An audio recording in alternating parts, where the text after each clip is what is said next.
Hi, everyone. Welcome to the show. I'm Dr. Nicole, and today we're going to talk about fetal alcohol spectrum disorder and how to approach this often challenging condition in a way that actually leads to improved brain development and function for those affected. I find that this is a really misunderstood condition, yet it impacts so many children and families. So I want to shine a light on the very real issues these kids and their parents face and provide hope that there are many things we can do to support improvement. It requires us to look at things through a brain versus behavior lens, which should sound very familiar to you if you've listened to any other episode of this show or are at all familiar with my work. Whether you have a child diagnosed with FASD or not, I really want to encourage you to listen to this conversation. The things we're discussing apply to all parents and kids in some way, whether you have a child diagnosed with a specific neurodevelopmental condition or not. Our guest today is Eileen Devine, a therapist with extensive personal and professional experience around this topic. Let me tell you a little bit about her. She's a licensed clinical social worker living in Portland, Oregon, and has over 20 years of clinical experience. She's also the mother of a teenager with fetal alcohol spectrum disorder, a serious brain-based disability that has challenging behavioral symptoms. She believes that when we understand the way a child's brain works, we then understand the meaning behind challenging behaviors and begin to see them as symptoms of a child's differences. Through her work with parents, Eileen has created the Resilience Room membership community and the Brain First parenting program, both designed to support parents in their unique parenting journey. In addition to her one-on-one and group work with parents, she also facilitates dozens of workshops and trainings a year and is an instructor for the Case Institute's Training for Adoption Competency Postmaster's Certification Program. Such a wealth of experience. Eileen, it's a pleasure to have you here. Welcome to the show. Oh my gosh, thank you so much for having me. I've been looking forward to this conversation, so it's good to be here. It's great to have you. And when you reached out, I was really glad that you did, because this is a topic I've been wanting to cover on the show. It's something that impacts a lot of families, whether they realize it or not. And your blend of personal and professional experience is really what I like to spotlight here on the show. So it's great to have you. And I want to start out by actually having you share your story of what led you to be doing this specific type of work. Sure. Thanks so much. So I have, as you said, a teenager. I actually have two teenagers. So I have a son who is 14 and he is a biological child. And then I have my daughter who's 13. They're 15 months apart. And we adopted her at birth. She came into our life very suddenly. That's a whole nother story for another day. What we understood really quickly, because we had this almost side-by-side comparison, was that her development just was not typical. It was not progressing in the way that our son's was, and that made us curious about what was happening. So, making a very long story short, we were able to get a diagnosis of fetal alcohol spectrum disorder for her at a very young age. I did not understand how fortunate I was at the time to have that diagnosis so young. And that was great. And I thought, okay, we know what it's called. I'm a social worker. My husband at the time was an educator. We thought, we got this. We can figure this out. And everything that we read about it, of course, being like good parents are, just diving into the material, was all of the things that she's going to be at risk for in her lifetime, all of what I see as symptoms, but they were describing them as very challenging behaviors, all of those and how those would likely escalate over time. And the only advice they were giving us through all of this material was a good, supportive, loving environment is important. And I thought, well, we've got that covered very well. And it is not working. It is not working. So the very good parenting techniques that we were using for our son, that were helping him develop in the way that we would expect, were not working for her. And in fact, started to make her symptoms, those behavioral symptoms, worse. So that didn't settle with me very well. I wasn't satisfied with that. And so it led me on this path to figure out, well, what does work? And that led me to the neurobehavioral model created by Diane Malbin. I was able to do a year-long internship with her so that I could then begin to work with parents utilizing this model. And so I was doing clinical work long before I was a parent, actually. But once I had this information and I recognized how desperately other parents needed it, I thought, well, maybe that's my new role. Maybe that's what I should begin to do. And so I've been doing that ever since, working with parents who have kids with FASD, either suspected or diagnosed, and then parents of kids with all these other types of brain-based differences that have challenging behavioral symptoms. Awesome. Always amazing to me how the personal and the professional intersect for so many of us around our journey with these things. Before we get into the specifics of, more of a brain-based approach and all the things that fail these kids and also the things that we need you to help these kids, I want to pan out a little bit and for our listeners, just spend a few minutes really talking about what fetal alcohol spectrum disorder is. You mentioned in your story that you realize now how lucky you were to get that diagnosis early. So let's talk about what often goes on in the diagnostic process here and why it is that there may be listeners parenting kids who, prenatal exposure to substances is an issue for them and they'll never know for sure, or they may never get a diagnosis. So let's really talk about what do we mean here when we say FASD? Yeah, so fetal alcohol spectrum disorder is just that, it is a spectrum. So that's really important to understand. There's kids who look very differently with the same diagnosis because they're somewhere different on that spectrum. And it is caused by prenatal alcohol exposure. And so that can be over the course of a pregnancy. It can be at one particular point in the pregnancy. We know that the consumption of alcohol prenatally has an impact on brain development. And so all of those, what that looks like then for that child is that all of those seemingly easy brain tasks that our brains do for us, assuming that folks who are listening are neurotypical, that's a big assumption, right? Making all of the things that we do without thinking are made much, much more difficult for them. So when they can't do the thing that they're expected to do, then that creates this poor fit. And we see that through that poor fit exaggerated, reflected back to us through behavioral symptoms. Now, you mentioned the diagnosis piece. It's very difficult to get a diagnosis. And the reason for that is that most places will require there to be confirmed substance exposure. If, for example, we have an adoptive family and the history is not clear, the prenatal history, there's nobody to check that with, or there is the birth family involved and there's a report of no alcohol use, then that diagnosis isn't going to happen. We know that people, all of us, underreport how much we drink, how much we use. It's no different, especially with the amount of shame that comes along with that, the amount of blame that comes along with that. Of course, there are very good reasons why a mother in that situation may not report or may deny use.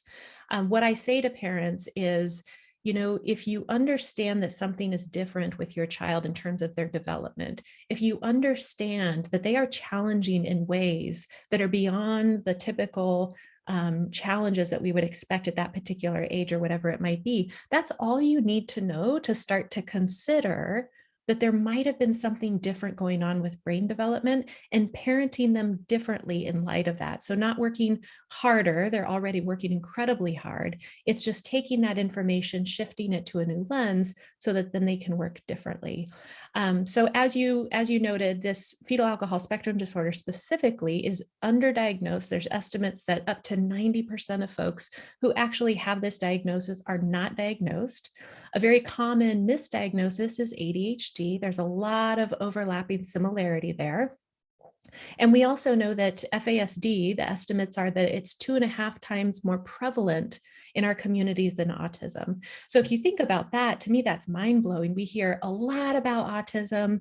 We see a child who is maybe behaving in a way that we don't think is typical, and we think, maybe they have autism, right? But we rarely, if ever, think about fetal alcohol spectrum disorder. And I believe it is because of the stigma around it, the lack of education around it, and all those sorts of things. Absolutely. I want to spotlight too, that the term or even the diagnosis fetal alcohol spectrum disorder is relatively new. Even back when I was doing my training, the spectrum piece of it was not a piece of it. So there are a lot of people still with outdated ideas around what this is. They think about what we used to call, fetal alcohol syndrome, which was this very specific criteria around facial abnormalities, a child looking a certain way, being very cognitively impaired, behavioral challenges, and this idea of a spectrum that, as you so, beautifully put, these kids can present in lots of different ways. They can have different physical features. They can present with no cognitive impairment versus more profound cognitive impairment. We have a much better understanding now that this is a spectrum of presentations. And I think that's important for people to understand, because it's different than maybe what they grew up thinking or older information that's out there about this. That is correct. Yeah. So most individuals with fetal alcohol spectrum disorder do not have the facial characteristics that you're referring to for the syndrome diagnosis. And even those who do, like my daughter, for example, did, but she is slowly growing out of them. Even as an adult, those same kids with that diagnosis, it may not be prevalent in their facial features. Interestingly, Canada and Australia have done away with fetal alcohol syndrome. They only have FASD to encompass everyone on that spectrum. I have parents that I work with whose kids have fetal alcohol spectrum disorder. They are what we would consider, they look neurotypical. They look like their peers. There is nothing that looks different about them, even though they have this significant difference, except for their challenging behaviors. That, of course, makes them stand out. And in those cases, sometimes, not all the time, but in some cases, they may even be performing well or, at grade level or above grade level academically, which confuses things even more. It's like, well, they can do the math, they can do the reading. Why can't they just behave? Why can't they get along with their peers?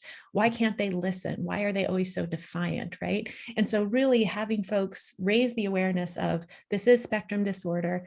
This the academic performance does not equate in terms of those other cognitive skills. There's lots of education to be done, not just for the general public, but for the parents that I'm working with as well. And there's so much relief once they start to understand, okay, this is what's going on. This is how I can actually make a difference and help my child settle in their environments.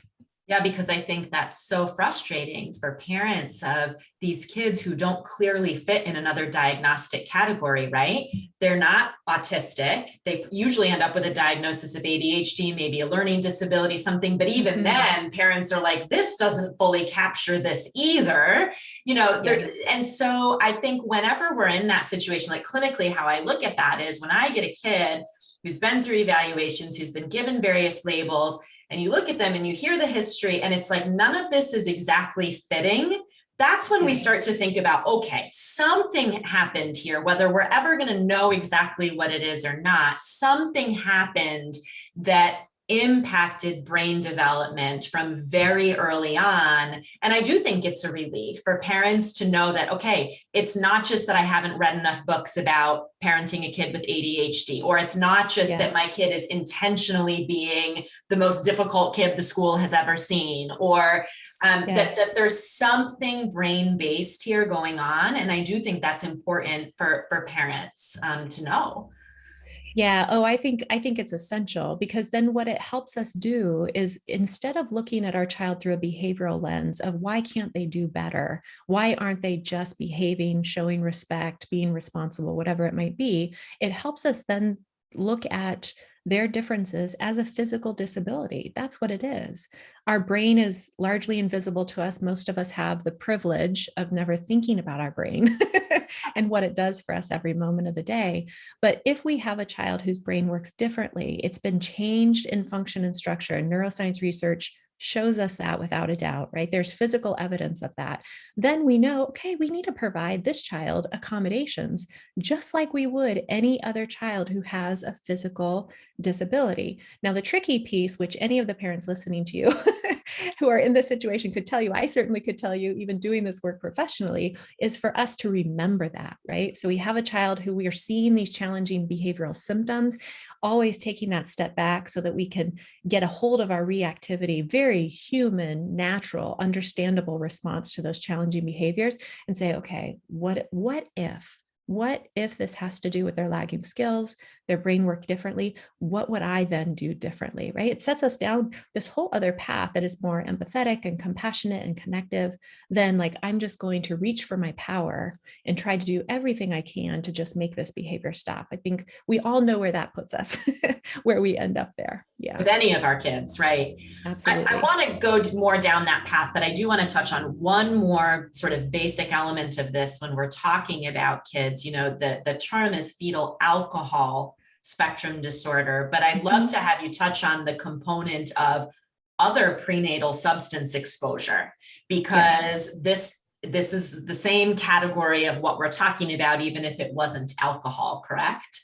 Yes, absolutely. And I can say from working with many, many parents who have kids who have different prenatal experiences, have been exposed to different types of toxic stress, the behavioral symptoms in their children look the same, right? Each child is, of course, unique, but there's large amounts of overlap there. And so things like prenatal exposure to other substances that can change the structure and the function of the brain, prenatal exposure to stress.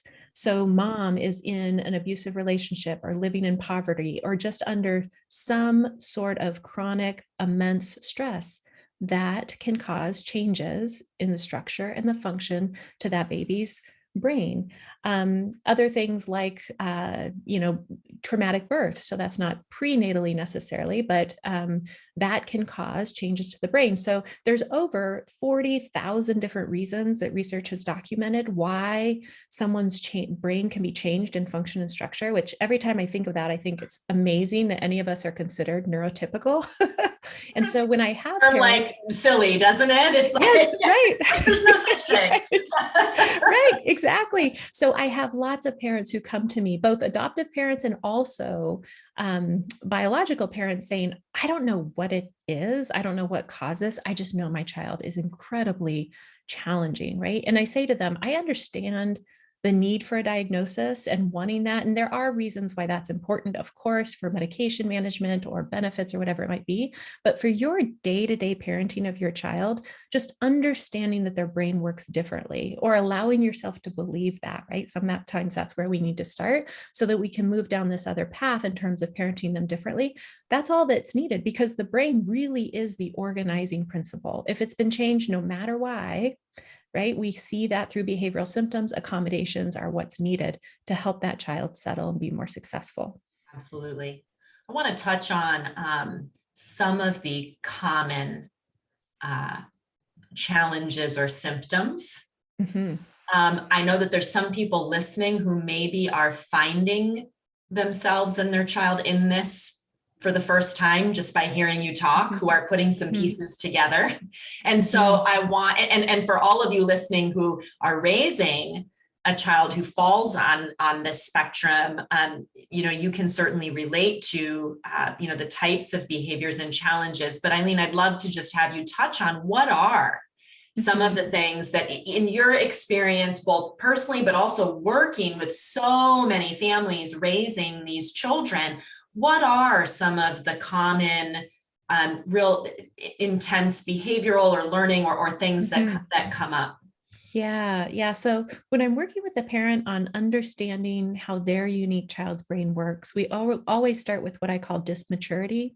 And that's the gap between chronological and developmental age. And the reason why I start there is because I've not ever worked with a family where that's not present in one degree or another for their child. Again, no matter their diagnosis.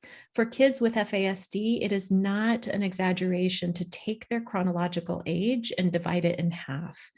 Again, just to have a sense of who is this child and how old are they really, right? So you have, in my case, a 13-year-old who is a very mature 7-year-old. And that reframe helps. It's like, oh, no wonder she's acting this way. She's not acting immaturely. She's actually acting her age, right? And so that development can be uneven in some cases. With some other situations, they may act their age, quote unquote, right? So it can get a little tricky. That the goal is to not get fixed on, oh my goodness, I have to nail down this age. It's to keep in mind that your child in different areas may be a different age. And so it's not saying, oh, well, they're a different age, nothing I can do about it, that's what it is. It's saying, oh, okay, if she is 13 going on 7, how would I approach this with a 7-year-old? How would I give more support, more understanding, more patience? That just helps with the reframe. So that's kind of the foundational piece that I find is always necessary.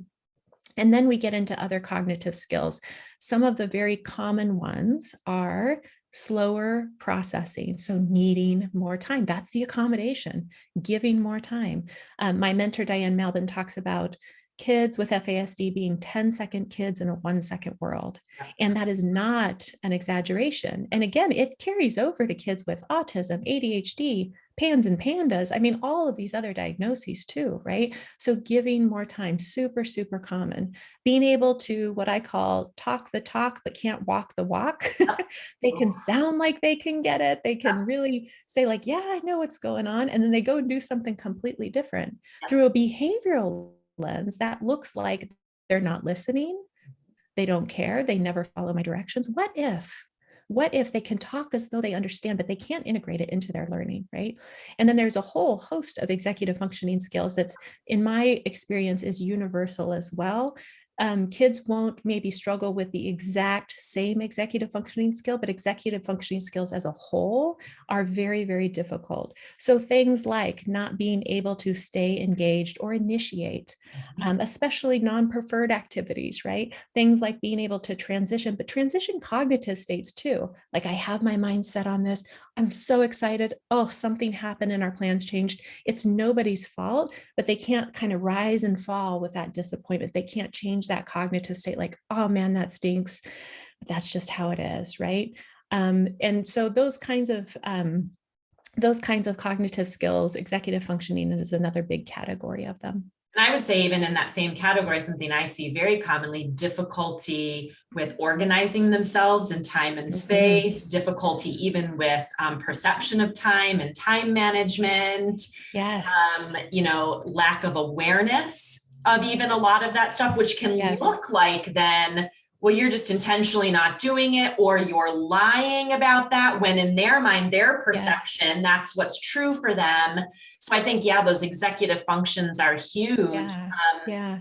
Oh my gosh. Even the confabulation is so interesting. That piece of, I describe it to parents as telling a truthful lie. And I won't go into it here, but if that resonates, like, my child always lies, they can never tell me the truth, I would encourage you to look into confabulation. It's so interesting from a brain-based perspective, and the research on it is there. And then the other piece that your comment about time made me think of, because that's such an abstract concept, so difficult for many of our kids. No wonder they can't manage their time. Or what's, one of those very good parenting techniques. It's like, you have 5 minutes, you have 2 minutes, you have 1 minute. Why doesn't it work for this child? They have no concept of what 5 versus 2 versus 1 minutes are, right? But the other piece about abstract thinking is being able to be empathetic. So I have parents who say, I don't think my child is capable of empathy, which is a really scary and devastating thing to think about as a parent, right? And so when we talk about, well, let's talk about what cognitive skills might be involved in being empathetic. Things like understanding someone else has a different perspective, putting yourself in someone else's shoes, being able to think of others first before yourself. Like, those are all cognitive skills that we expect a child to have firmly in place by a certain age. But when they're younger, we cultivate that. We do a lot of coaching around that. When they get older, we forget that we actually coached about that. We think, oh, they don't have it. Oh my goodness, they don't have it. It's a character flaw, right? It's not a skill thing, when absolutely it is. So this is why learning about their child's brain is so important, so that they can start to reframe all of these really challenging, distressing behaviors that they see, and then actually feel like they can do something about it to help their child be more successful. Absolutely. The other piece I just want to comment on, because I see this so often, is the impulsivity piece, which is why, we both commented earlier, a lot of these kids end up diagnosed as ADHD, and the investigation doesn't go any further because they tend to be physically and behaviorally and cognitively quite impulsive. And then the other piece of that is they really struggle with what we might term as learning from experience. In other words, parents will describe, I feel like it is Groundhog's Day every day with this kid where they're doing the same thing, there's the same consequence, and it's not sticking for them. Yes. Oh my goodness. Yes. So I remember when I was first learning about this model to apply to my own parenting, wasn't doing this professionally. And again, my mentor, Diane, said, you need to just kind of let consequences go. Like, that's not going to work for her. And I was like, what? How do you parent then? But it is about the impulsivity, absolutely. And also about that A plus B equals this really terrible C. So, oh yeah, obvious to all of us. Why would anyone ever do the A plus B? Not obvious to these kids, right? And so understanding that that is just for the parents who are giving consequence after consequence, not only does it just back them into this corner of like, nothing works, I have nothing left to do, but it also leaves them feeling like, oh my goodness, there's nothing I can do to help this child. So that's what we talk about a lot, is it's not about working harder, like all of that energy that you're already expending, it's learning like, oh, okay, that's not going to work. And this is why. And so what do I do differently? But you also mentioned the Groundhog Day, which I hear all the time, right? And one of the accommodations that I talk to about parents is accepting the need to reteach, that memory and learning can be so poor, so difficult, that repetitiveness of learning, but they describe it in just that way. That it's Groundhog Day. Yes. Exactly. Yes. It's as if you and I spend hours and hours a week listening to parents talk about this, right? But it is one of those hallmark things, particularly for kids who fall in this category. That's why I wanted to touch on some of these, because yes. I just, as you talked about earlier with the statistics, potentially up to 90% of kids and families never realize or know that this is what they're dealing with. And that's why I really want to help people understand what we're talking about here, yes. Because whether you end up with a specific label or not doesn't matter. But if you're finding yourself and your experience with your child and your child's challenges in this conversation, in the things that Eileen and I are sharing, then that's helpful to you, because now we're going to get into the piece of, okay, you've touched on and just gave the example with consequences of why the traditional model of parenting, what we call good yes. parenting, and what some parents have had years of experience with other children in their family, and yes. it worked. And then they get to a kid like this and it's like, oh my goodness, nothing works. Yes. Talk to us, because I want to bridge now into why this understanding of the brain is so important. In parenting stuff, we tend to take a more behavioral viewpoint of it, right? Mm-hmm. Behavior yeah. and consequences. So let's start to get into why that's not real effective and how we need to be thinking differently. Yeah. So most of the behavioral techniques that we use in parenting or teaching in the classroom or coaching, whatever it might be, rely on cognitive skills. And they rely on cognitive skills that many of these kids, even as teenagers and young adults, do not have. And so if we look at, well, what does it mean then to have to remember that if I do the thing, I get a sticker at the end of the day, right? That's holding on to information, that's inhibiting impulses, that's all these cognitive skills that maybe this particular child doesn't have. And so starting from the standpoint of this child would do well if they could, Ross Greene says that all the time. And if we can start there, then what might else be happening? So we know that behaviors and brains are always connected. The two cannot be separated. Research tells us that without a doubt. And so if we can start from the assumption that this challenging behavior has something to do with lagging cognitive skills, and taking that step back to find out what exactly is that lagging skill so that accommodations then can be provided. If we have an environment where this child has been recognized as having a physical disability of the brain, accommodations have been put in place for each of their lagging skills, then the child is able to meet those expectations because they have the support there. They have what they need to be successful. And those challenging behavioral symptoms then diminish in intensity and frequency over time. That of course relies on parents then getting really, really familiar with, well, what does the brain do for us? How does this impact my child? And so parents listening to that, it can feel like a steep learning curve at first, but I promise you that it's worth that effort at first. And once you start to get, it's like, oh my goodness, yes, and this and this and this, right? Having that observation and reflection about what you see. Now, the second piece about the traditional behavioral techniques and why they don't work. We can assume that a child with a brain-based difference has a very sensitive and fragile nervous system, right? Just because of the development that's happened. And so those traditional behavioral techniques do not take into consideration nervous system stability. They do not look at the relationship between the adult, in ideal cases, a regulated adult, providing copious amounts of co-regulation to that child because of how fragile their nervous system is. And that is what needs to happen first and foremost before any talking, intervention, anything like that.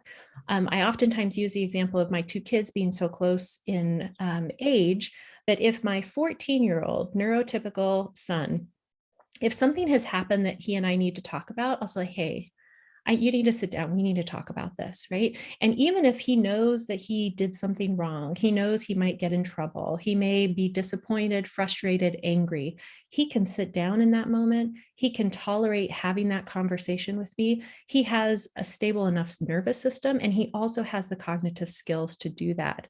With my 13-year-old, it looks very different. I know that if something has happened, she's had a challenging episode of some kind, if I said to her in that moment, you need to sit down, we need to talk about this, her thinking brain would be offline immediately. She cannot listen and emotionally regulate and think about, reflect on what I'm saying and provide a response. All of those are cognitive skills that she struggles with on a good day. No way can she do that in a quote unquote like heated moment. So I have to provide her with co-regulation. I have to give space. I have to observe and see, is she now in a place where her nervous system is stable enough for me to now enter into this conversation and have this follow up with her, right? Circling back. Sometimes it's the next day that has to happen. So again, same sort of concepts. I want to address something that happened that wasn't okay with both of my children, but it looks very different based on the way their brains work. I mean, first of all, kudos to you for raising two kids 15 months apart. That's tricky. Mine are all 22, 24 months apart, and that's been hard enough. But that's a really lovely example. Like you're able to really see the contrast because you've got two kids who chronologically are pretty close, but developmentally, there's such a difference. And that was really just a great example of how you have to approach each of them so differently, even though from a developmental standpoint of what we would expect for that, early teenager, hood, you should be able to approach them in the same way. No, it is night and day difference. And so such a lovely example. Great. Thank you. I'm glad it was helpful. I want to talk about, this understanding of we need to be thinking about what's going on in the brain, sort of having the developmental age or the chronological age and recognizing, okay, my child is responding to and understanding things like a much younger child. I can have empathy for the fact that there's things happening on a neurological level that are getting in the way and are causing this child to struggle. I want you to walk through with us then what that looks like, what we need to actually be doing differently. And the example you just gave is one great example of that.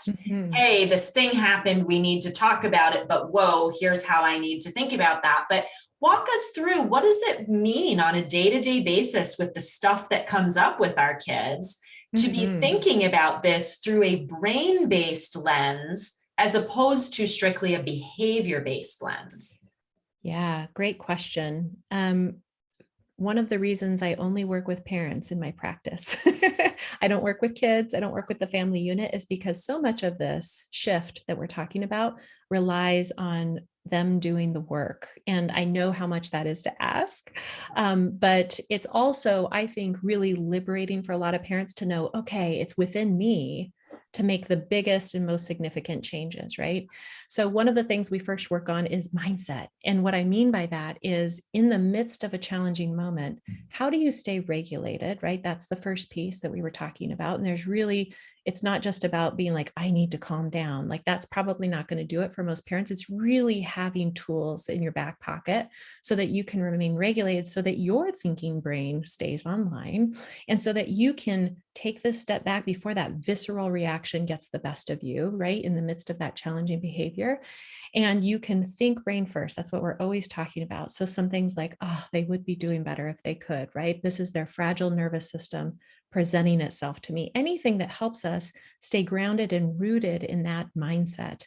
And then being curious about what that behavior might be telling you, which is so much harder than it sounds, right? But if we can remain curious, then by being curious, we want something to get bigger. We want to know more about it, right? That's usually not the way we approach challenging behavioral symptoms. So understanding that those key pieces, like we haven't even talked about, well, then what to do, right? But those pieces are so foundational to parents being able to stay in this mindset. The other piece that I always say is that none of us are perfect. And this really is as hard as we think it is, parenting children who need this level, this intensity of support. And so beating yourself up over times that don't go as well as you'd like I have parents who say, I know what I'm supposed to do and I didn't do it. Why didn't I do it? I said, because it is as hard as you think it is, right? Giving yourself loads of self-compassion and grace. Now, the other more concrete piece about what accommodations do we provide, that's all the proactive accommodations is where we're going to see the most reduction in those challenging behavioral symptoms. So if we're in the midst of a challenging episode, that is not the time to brainstorm accommodations, right? At that point, it's about regulation. It's about just kind of trying to get the temperature in the room to go down. Outside of the moments, I challenge my parents to take 5 minutes a day, most days, right? Not more than that, just to think about, where did things not go well today? What could that be about? What do I know about my child's lagging skills? How can I connect that situation to this? And to practice that over and over again, because then you start to see the patterns, and there are always patterns. I know that it feels to a lot of parents like it comes out of the blue, like, oh my gosh, it just blew up. I have no idea what happened. That reflection outside of the moment is where you start to see patterns like, oh, this was the expectation, or this is what I asked them to do. And now I know this about the way their brain works differently. They can't do more than one step at a time, right? The way I describe my daughter is, she's a very good listener and she wants to do the right thing, but she processes slowly and she can only do one thing at a time. So if you give her 2, if you give her 3, it's going to look as though she's not listening, right? So you start to see those kinds of patterns like, okay, that's where the accommodation's needed. I know now in the morning, I can only ask them to do one thing at a time. That reduces the tension, the friction in that interaction, and it just snowballs and builds from there. Parents start to feel more confident. They start to see more of those patterns, where the poor fit is between task and expectation and their child's lagging skills, and that's where the accommodations come in. So lots of brainstorming, trying it, going back to the drawing board, right? Refining over time, making sure that you refine as your child gets older, more accommodations are needed, right? Different accommodations, but that is the price, that is the process as a higher overview. No, it's a great way to lay that out. And I think, again, it just comes down to fundamentally how we approach it, whether we look at it as this is solely a problem within the child, that the kid needs to do something different, versus realizing this is a child whose brain isn't yet able to do whatever it is that the task requires, or that we're, requiring them to do. And so the responsibility is on us to figure out, how do we approach those things so that there's a better fit between what they need to do, what the expectation is, and what they're capable of doing. Because there's just this huge gap all the time. And where I see, as these kids get older, because I treat a lot of teens and young adults, and what I see then is the anger, the resentment, the aggression, the hostility, the power struggle, all of that over time gets bigger and bigger and bigger, because this gap just continues to widen between what they're Yes. capable of, or what they're capable of and what they're being expected to do. And Yes. they feel terrible about themselves because of it. And a Yes. lot of them then begin to act out of that, feeling incompetent, feeling like somebody's always mad at them, feeling like they're a failure, feeling embarrassed, feeling all of it, Yes. feeling scared about their own future. And yet not having a way to bridge that gap. And that's really where we as the adults in their life need to play the primary role of helping to bridge that gap. Absolutely. Yeah. Yeah. And if you're a parent listening and that resonates with you, what's just been described in terms of that adolescent and the behavior, know that there is still hope for you. It does not matter that your child is a teenager or a young adult. This kind of healing process, understanding where they are, providing them with more support and accommodations.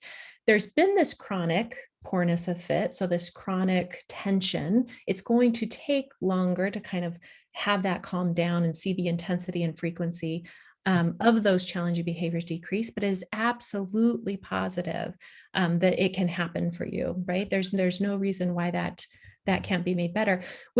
And then with parents who have kids who are young adults or teenagers, and they're just coming to this perspective now, especially in that case where they have, say, an 18-year-old, but like we talked about before, what if it's an 18-year-old going on 10 or 11 in terms of being able to be responsible, do adult things, all be independent, all of those kinds of things. Whew, we can really see this values clash happen where there is that kind of tension and chaos and anger in the home.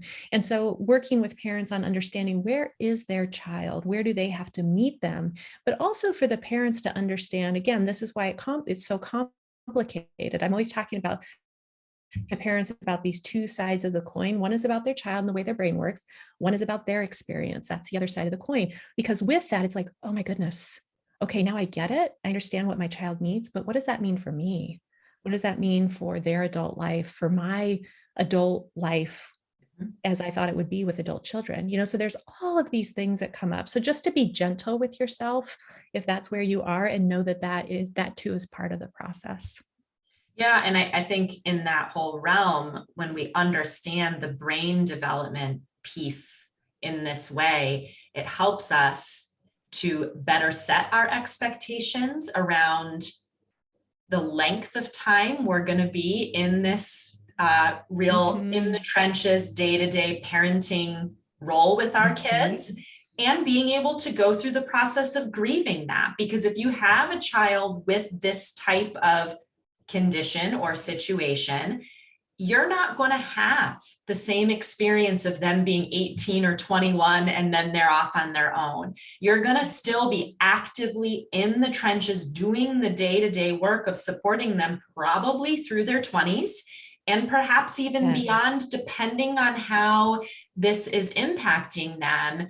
And there's a lot of good, ultimately, I think, that can come out of parents truly understanding that, resetting their own expectations, and then allowing themselves to go through the grieving of that and to receive whatever support they need to help them through the grieving of that, because of course that's a grieving process. Yes. Oh, absolutely. The loss of what you now know may never be, right? I mean, that's the way Brene Brown talks about loss, and it resonates so strongly with the parents I work with. I talk a lot with the parents that I work with about easing into the acceptance of what is, that not to try to force yourself to get there quickly. I don't think that's possible, but to slowly ease into that, the acceptance of what is, and to understand that this is a marathon, not a sprint. So it's not just, I'm going to take this parenting course and then I'll be on my way. It's like continuously deepening our understanding of who our child is. And there was a point in my life where I found that idea very exhausting. I was like, oh my goodness, for the rest of my life, I will be parenting her. I have, in that slowly easing to the acceptance of what is, I have come to the point where it's actually quite liberating for me to think about it, because then I don't have to get it perfect today. There's always opportunities to learn more, to be more curious, to deepen my understanding of who she is and what she needs, right? So again, for those parents out there where that strikes a nerve or resonates, to be gentle with yourself, loads of self-compassion. Absolutely. I love that. The relief that comes with realizing that this is a long play, and I don't need to get it Mhm. right and know it all right now. That's That's right. so powerful. That's right. As we start to wrap, I could talk to you about this for hours and hours. There's so many other questions I want to ask, but I want to give people just a couple of takeaways that, for our listeners who are saying, okay, I get this. This makes sense to me. This resonates, but how do I start? For people that this is new to them, or maybe they've sort of known this, but they've kind of, with whatever's been going on in life, gotten off more into this, like just responding to the behavior piece of things. And they're like, I want to get myself back on track.